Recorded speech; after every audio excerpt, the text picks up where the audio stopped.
ससुराल की अहमियत। बुढ़िया, तेरी हिम्मत कैसे हुई रोटी पर घी लगाकर खाने की? तेरे लिए 2 सूखी रोटी जानबूझकर ही रखी हैं मैंने। रोटी के साथ दाल दे रही हूँ, यह काफी नहीं है क्या तेरे लिए, जो अब घी भी लगाकर खाएगी तू रोटी पर? बड़ी बहू सुधा अपनी सास अर्चना जी से चिल्लाकर बोली। अर्चना जी बोली, बहू, सूखी रोटी दांतों से चबाई नहीं जाती है, और आज बहुत दिनों बाद घी देखा तो रहा नहीं गया और खाने की इच्छा जाग गई। सुधा जल्दी से अंदर गई और एक खाली पड़ा हुआ ताला चाबी लेकर आ गई। रसोई को ताला लगाकर बोली, लीजिए माँ जी, अब ना रहेगा बांस और ना बजेगी बांसुरी। अब ना आपको घी दिखाई देगा और ना उसे खाने का मन करेगा। अर्चना जी आंसुओं के घूंट पीकर रह गई। उतने में बेटा रमेश ऑफिस से आ गया और अपने कमरे में अपना बैग रखने गया। पीछे पीछे सुधा भी कमरे में जा पहुंची। अब तुम्हारे देवर और देवरानी हमसे बहुत दूर रहने चले गए हैं सुधा। अब तो तुम खुश हो ना? अब तो हम सभी को शांति से रहने दोगी ना? रमेश गुस्से में अपनी पत्नी सुधा से बोला। सुधा बोली, बला टली, जा जाना है जाएं दोनों, बस इस घर में नहीं दिखने चाहिए दोनों। और अकेले ही चले गए दोनों? तुम्हारा छोटा भाई राजू तो बहुत बड़ी बड़ी बातें कर रहा था कि मैं मेरी माँ को मेरे साथ लेकर जाऊंगा। फिर लेकर क्यों नहीं गया? बुढ़िया को यहाँ मेरी छाती पर मूंग दलने क्यों छोड़ गया इस बुढ़िया को? रमेश बोला, सुधा, तुमसे तो मुंह लगना ही बेकार है। जब भी बोलती हो बुरा ही बोलती हो। तुम दोनों बहनें जब से इस घर में ब्याह कर आई हो, दोनों ने मिलकर हम सबका जीना हराम कर दिया, और आज जब वे लोग यहाँ से हमेशा हमेशा के लिए चले गए हैं, तब भी तुम्हारा रोना बंद नहीं हुआ। सुधा चिल्लाकर बोली, हाँ हाँ, तुम्हें तो मैं ही गलत लगती हूँ ना हमेशा? तुम्हारे बाप भाई सब लोग सही हैं, बस मैं ही तो गलत हूँ। इस घर में बेटे बहू के जोर जोर से लड़ने की आवाज अर्चना जी के कानों तक साफ साफ सुनाई पड़ रही थी, मगर वे बेचारी कर ही कह सकती थी। वे तो जैसे तैसे दिन गुजार रही थी, उनकी तो रातों की नींद तक उड़ गई थी। अर्चना जी सोचते हुए अतीत के गलियारे जा पहुंची। कितनी खुशी से दोनों बहुएं ब्याह कर लाई थी वह अपने दोनों बेटे रमेश और राजू के लिए। पहली बार जब रमेश के लिए सुधा को पसंद करने गई थी, तभी छोटा बेटे राजू के लिए उन्होंने मंगला को पसंद कर लिया था, और मंगला के घरवाले भी जैसे उसी क्षण की प्रतीक्षा में खड़े थे। अर्चना जी ने जैसे ही बड़े बेटे से सुधा का रिश्ता तय किया, छोटे बेटे राजू की शादी की बात भी छेड़ दी। सुधा के घरवाले भी तुरंत बोले, हमें भी आपका छोटा बेटा अपनी छोटी बेटी के लिए बहुत पसंद आया है, इसलिए बिना देर किए वे रिश्ता भी तय कर देते हैं। अर्चना जी ने सोचा था कि दोनों बहनें एक ही घर में ब्याह कराएंगी तो मिलकर रहेंगी और घर को स्वर्ग बना देंगी, मगर वे कहा जानती थी कि दोनों सगी बहनें मिलकर ससुराल वालों का जीना हराम कर देंगी। सुधा और मंगला दोनों की शादी एक ही मंडप में, एक ही दिन और एक ही साथ दोनों भाई रमेश और राजू के साथ हुई। शुरुआत का 1 महीना तो अच्छे से कटा, मगर धीरे धीरे दोनों एक दूसरे को नीचा दिखाने का एक भी मौका नहीं छोड़ती थी।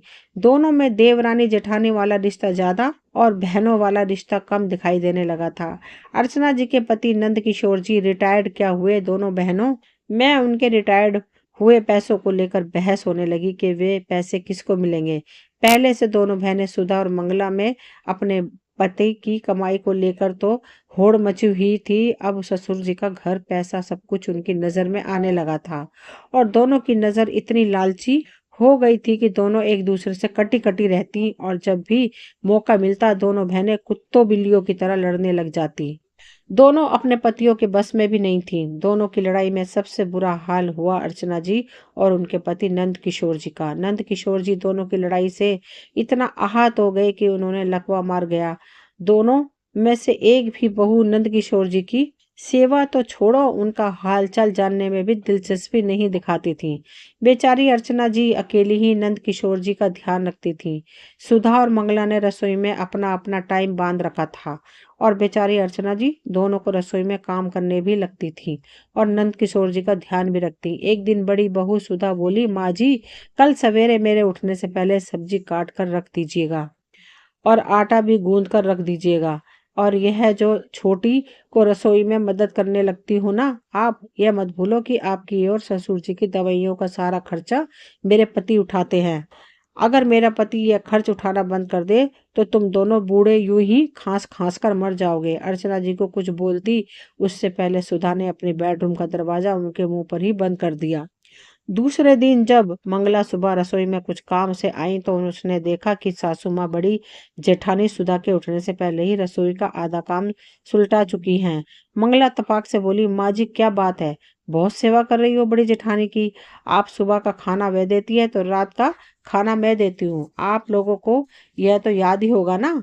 उतने में सुधा अपने कमरे से बाहर आ गई और बोली, छोटी तेरा पति सिर्फ इस घर में नाम के पैसे देता है समझी, और मेरा पति घर के ज्यादातर खर्च उठाता है, तो माँ जी को मेरा काम ज्यादा करना होगा, तेरा नहीं समझी। अर्चना जी की आंखों से झरझर आंसू बह निकले और वह बोली, यह कैसे दिन दिखा रही हो तुम दोनों हमें। मुझे बहुत लोगों ने मना किया था कि एक ही घर की दो बेटियों को बहू मत बनाओ, मगर मैंने सोचा कि दो बहनें कभी देवरानी जेठानी नहीं बनती, उनमें तो बहनों वाला प्यार जो होता है, शायद मेरी मति ही मारी गई थी जो मैंने एक ही घर की बेटियों को अपने घर की बहू बनाया। सच ही कहते हैं लोग, एक औरत ही घर संवारती है और एक औरत ही घर बिगाड़ती भी है। तुम दोनों के लिए तो हम लोगों की कोई अहमियत ही नहीं है, ना सास ससुर का कुछ लिहाज है और ना अपने पतियों का। उतने में छोटी बहू मंगला बोली, चुप कर बुढ़िया, आज मैंने अपनी आंखों से तुझे सुधा जी दीदी के लिए ज्यादा काम करते पकड़ लिया तो तू भाषण देने लग गई है। और अब तक कहाँ छुपा रखे थे ये आंसू। अब शाम को मेरे कमरे में से बाहर आने से पहले दाल चावल की तैयारी करके रखना, वरना मुझसे बुरा कोई नहीं होगा। अर्चना जी की आंखों से आज आंसुओं का सैलाब बरस रहा था और बेचारे नंद किशोर जी को बिस्तर पे पड़े पड़े यह सब कुछ अपनी आंखों से देख रहे थे, अपनी ही किस्मत पर रो रहे थे कि ये कैसे दिन देखने पड़ रहे हैं उन्हें और उनकी पत्नी को। सबसे ज्यादा दुख तो उन्हें इस बात का हो रहा था कि वे अपनी पत्नी के लिए ना कुछ बोल सकते थे और ना कुछ कर सकते हैं। उनकी आंखों से भी आंसू बह रहे थे। बस थोड़ी देर में अर्चना जी नंद किशोर जी के लिए खाना ले आई और उन्हें खिलाते हुए बोली, आप क्यों रो रहे हैं, देखना आप जल्दी ठीक हो जाएंगे। मगर नंद किशोर जी बस एक टक अर्चना जी को देखे जा रहे थे, जैसे कह रहे हों, अर्चना मैं तुम्हारे लिए कुछ नहीं कर पाया। दूसरे दिन सुबह नंद किशोर जी उठने पर भी नहीं उठे, क्योंकि उन्हें अपनी आंखें हमेशा के लिए बंद कर दी थी। आए दिन बहुओं के रवैये से उनका दिल को सदमा लग गया था और वे भगवान को प्यारे हो गए थे। अब अर्चना जी और अकेली हो गई थी। उनके साथ बहुओं का रवैया और बुरा हो गया था। दोनों भाई भी अपनी अपनी पत्नियों से परेशान हो चुके थे, मगर सुधा और मंगला अपनी मनमानी करने में बाज कहाँ आती थी। रमेश अपने छोटे भाई राजू को अपना छोटा भाई नहीं, अपने बेटे की तरह प्यार करता था और छोटा भाई राजू भी बड़े भाई रमेश को पिता की तरह इज्जत देता था। मगर उनकी पत्नियां सगी बहनें होकर भी एक दूसरे के लिए चुड़ैल की भूमिका निभाती थी और सारे घर वालों का जीना दुभर कर दिया था। उनके इस तरह के रवैये में दोनों भाई और उनकी माँ अर्चना जी पिस कर रह गए थे। एक दिन रमेश बहुत उदास बैठा हुआ था, तभी अर्चना जी उसके पास आई और बोली, बेटा क्या बात है, तू आजकल बहुत उदास रहने लगा है। रमेश बोला, माँ मुझे कुछ समझ नहीं आ रहा, मैं क्या करूँ, छोटे भाई के लिए कुछ भी सोचता हूँ तो खुद गर्ज कहलाता हूँ। सुधा तानों की बौछार से मेरा जीना हराम कर देती है और वह राजू और मंगला से इतनी नफरत करती है कि उनकी शक्ल तक नहीं देखना पसंद करती है। अर्चना जी बोली, रमेश जब पानी सर से ऊपर चला जाए तो उसी समय सही निर्णय ले लेना चाहिए। तुम दोनों के घर की शांति भंग ना हो, इसलिए तुम दोनों भाइयों का अलग हो जाना ही अच्छा है।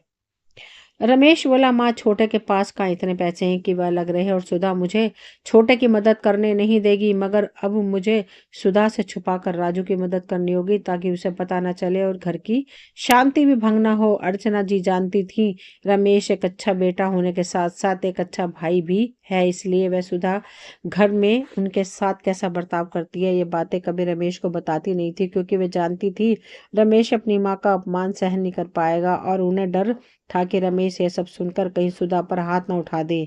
इस पर घर से नंद किशोर जी की यादें जुड़ी थी, इसलिए वह यह घर भी छोड़ना नहीं चाहती थी। दूसरे दिन सुबह सुबह फिर दोनों बहनें सुधा और मंगला किसी बात पर झगड़ पड़ी। उतने में वहां राजू आकर अपनी पत्नी मंगला को डांट लगाकर बोला, बड़ी भाभी तो किसी बात को नहीं समझती, कम से कम तुम तो समझा करो। यह सुनते ही सुधा चिल्लाकर बोली, देवर जी मुझसे अगर आपको इतनी ही दिक्कत है तो अलग रहने क्यों नहीं चले जाते हो। राजू भी ताव में आकर बोला, भाभी अगर आप दोनों बहनों का व्यवहार इसी तरह का रहा तो वह दिन दूर नहीं जब मुझे अलग रहने जाना पड़ेगा। सुधा बोली, कल जाते हो तो आज जाओ और तुम्हारी माँ को तो यहाँ से ले जाना ताकि ये यहाँ रहकर मेरी छाती पर मूंग न दले। राजू बोला, जरूर ले जाऊंगा, वैसे भी यहाँ रहकर माँ को क्या खुशी मिल गई है अब तक। जब सारे झगड़े की खबर बड़े भाई रमेश को लगी तो उसने तुरंत राजू को एक घर लेकर दे दिया और सुधर से कहा कि राजू ने उसे बड़े भाई होने के नाते घर लेने में सिर्फ आगे रखा था, बाकी रुपया पैसे से उसने उसकी कोई मदद नहीं की है। यह सब सुनकर सुधा के कलेजे को ठंडक पड़ गई थी और आज इसी बात पर वह पति से बहस कर रही थी। यही सब बातें सोचते सोचते अर्चना जी की आंख लग गई और जब सुबह वे उठी तो देखा सुधा कहीं दिखाई नहीं दे रही थी। उन्हें चाय की जोरों से तलब लगी थी। वैसे ही उन्हें सुबह सिर्फ चाय ही तो नसीब होती थी, वह भी खुद ही तो बनानी पड़ती थी।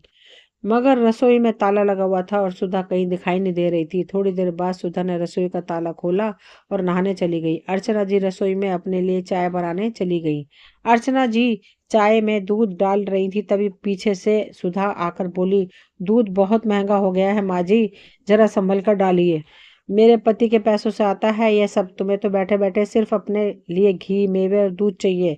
अर्चना जी बोली, बहू तुम्हारा पति मेरा भी बेटा है, बार बार अपने पति के पैसों का धोस न जमाओ। कुछ कहती नहीं हूँ इसका मतलब यह नहीं कि कुछ भी बोलती रहोगी। सुधा गुस्से में बोली, बुढ़िया मुझसे जबान चलाएगी, बहुत शौक है ना चाय पीने का, रुक तुझे बताती हूँ चाय कैसे पी जाती है। बोलकर गरम गरम चाय लेकर अर्चना जी पर डालने जा ही रही थी कि रमेश रसोई में आ गया और उसने यह दृश्य देख लिया। उसने तुरंत सुधा को झन्नाटेदार चाटा गाल पर जड़ दिया और बोला, तुम्हारी हिम्मत कैसे हुई मेरी माँ से इस तरह बात करने की, और तुम यह क्या करने जा रही थी? अगर मेरी माँ को कुछ हो जाता तो। बोलकर वह सुधा को फिर से मारने जा रहा था कि सुधा अर्चना जी के पीछे छुपते हुए बोली, मुझे माफ कर दीजिए, आइंदा से कभी ऐसा नहीं होगा, मैं आवेश में आ गई थी। रमेश ने सुधा की एक ना सुनी और उसे अर्चना जी के पीछे जाकर मारने वाला था कि अर्चना जी ने उसका हाथ रोकते हुए कहा, क्या यही संस्कार दिए हैं मैंने तुम्हें? एक औरत पर हाथ उठाने से पहले शर्म नहीं आई तुझको? रमेश बोला, माँ तुम इसे मत बचाओ, तुम तो जानती ही हो इस औरत ने सबको बर्बाद कर दिया है। अर्चना जी ने जैसे तैसे रमेश को रोका और बोली, इसको अंतिम मौका दे दो रमेश, शायद ये सुधर जाए। रमेश ने माँ की बात मान ली, मगर सुधा कहाँ सुधरने वाली थी। वह कहते हैं ना, कुत्ते की पूंछ हमेशा टेढ़ी ही रहती है। दूसरे दिन सुधा अपनी सहेली के साथ मार्केट गई हुई थी। वहां उसने जो देखा, यह देखकर उसके पैरों तले जमीन खिसक गई। उसने देखा कि उसकी देवरानी मंगला वहीं मार्केट से सटी एक कॉलोनी में एक घर का ताला खोलकर अंदर जा रही थी, जिसे देखकर उसे बहुत गुस्सा आया और वह घर आकर रमेश पर बरसते हुए बोली, तुम तो कह रहे थे मंगला और राजू हमसे बहुत दूर चले गए हैं, मगर वे तो यहाँ पास ही के मकान में रह रहे हैं। मतलब तुमने मुझसे सब कुछ झूठ बोला, सच सच बताओ, वह घर किसके पैसों से खरीदा गया है और तुम्हारी माँ के पास रहने का इतना ही शौक है? तुम्हारे छोटे भाई को तो इस बुढ़िया को भी अपने साथ क्यों नहीं ले जाता? यह सब सुनकर अब रमेश का पारा भी चढ़ गया था और उसने आव देखा ना ताब और वह सुधा को मारने लगा। अर्चना जी ने रमेश को रोकने की बहुत कोशिश की, मगर रमेश अर्चना जी को एक किनारे पर बोला अर्चना जी को एक कर बोला, माँ तुम आज बीच में मत आओ, इस औरत ने मेरा पूरा घर तबाह करके रख दिया है। अर्चना जी झट से छोटे बेटे राजू को फोन कर घर बुलाया। थोड़ी देर में राजू और मंगला भी आ गए। राजू रमेश को रोकने की कोशिश करने लगा तो मंगला बीच में ही बोली, वाह यह तो अच्छा खासा तमाशा चल रहा है, अच्छा हुआ मैं भी साथ आ गई, वरना यह तमाशा देखने का लुत्फ नहीं उठा पाती।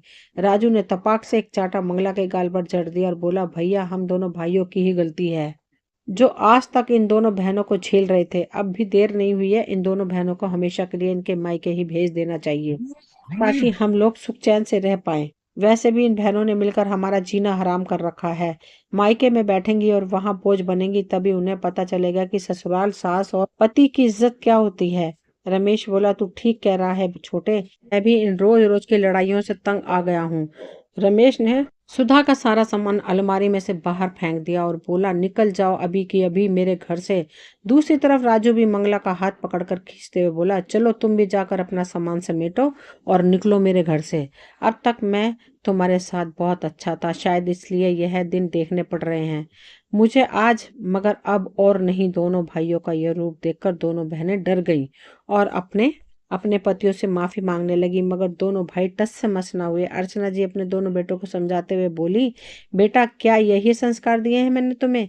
क्या एक लड़की को शादी के बाद छोड़ना तुम्हें शोभा देता है। रमेश बोला, देखा सुधा, जिस सास की तुमने कभी अहमियत नहीं समझी, उन्हें इज्जत नहीं दी, वही आज तुम दोनों को बचाने आई है। सुधा और मंगला दोनों अर्चना जी के पैरों में गिर पड़ी और सुधा बोली, माँ जी, मैंने आप पर इतने अत्याचार किए, फिर भी आप आज मुझे घर से निकालने नहीं देना चाहती। मंगला बोली, माँ, हम दोनों बहनें पैसों के लालच में अंधी हो गई थी। हम दोनों छोटी थी तो हमारी सारी चीजें एक दूसरे को बांटा करती थी, मगर शादी के बाद हमारी मती मारी गई थी। मैंने भी आपका बहुत अपमान किया है, मुझे माफ कर दीजिए। दोनों बहनों ने एक दूसरे से भी माफी मांगी। सुधा बोली, मंगला, तू सच कह रही थी? हम दोनों कुंवारी थी तो एक दूसरे का कितना ख्याल रखती थी। अब से हम दोनों इस पूरे परिवार को जोड़ रखेंगी और खुद भी जुड़कर रहेंगी। यह संयुक्त परिवार अब फिर से एक साथ रहने लगा था। आज दोनों को अपने ससुराल, सास और पति की अहमियत समझ आ गई थी।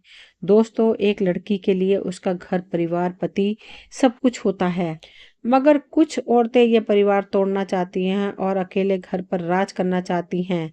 वे ये भूल जाती हैं कि जमीन जायदाद, पैसों का लालच एक दिन उनकी खुद की हस्ती भी डुबो ले जाता है। दोस्तों, ये कहानी यहीं तक थी। मुझे उम्मीद है आपको पसंद आई होगी। अगर पसंद आई हो तो प्लीज़ लाइक, शेयर, सब्सक्राइब करें ताकि वीडियो की नोटिफिकेशन समय समय पर आपको मिलती रहे। मिलती हूँ अगली वीडियो में, तब तक के लिए थैंक यू।